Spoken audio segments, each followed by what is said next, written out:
Famous, ಯಾಕೆ ಅಡ್ಡ ಸಿಗ್ತಾರೋ ಈ ಲೇಡೀಸು. ಶರಾನ ಜೋರಾಗಿ ಹೇಳ್ರಮ್ಮ ಕೋರಸು. ಸಾಕು ಅಣ್ಣ ಹಾಡು ನಿಲ್ಸು, ಸಾಕು ತಮ್ಮ ಹಾಡು ನಿಲ್ಸು, ನಮ್ಗೆ ಪಿಜ್ಜಾ ಬರ್ಗರ್ ಕೊಡ್ಸು, ಆಮೇಲೆ ಕನ್ನಡ ಪಿಕ್ಚರ್ ತೋರ್ಸು.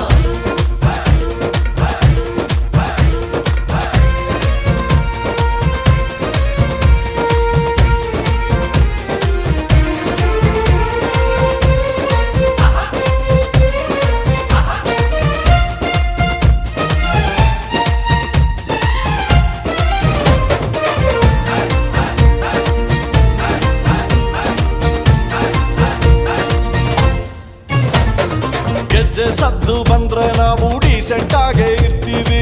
ಹೋಗ್ಲಿ ಹುಡುಗಿ ಒಬ್ಳೆ ಅವಳೆ ಅಂತ ಡಾನ್ಸು ಮಾಡ್ತೀವಿ.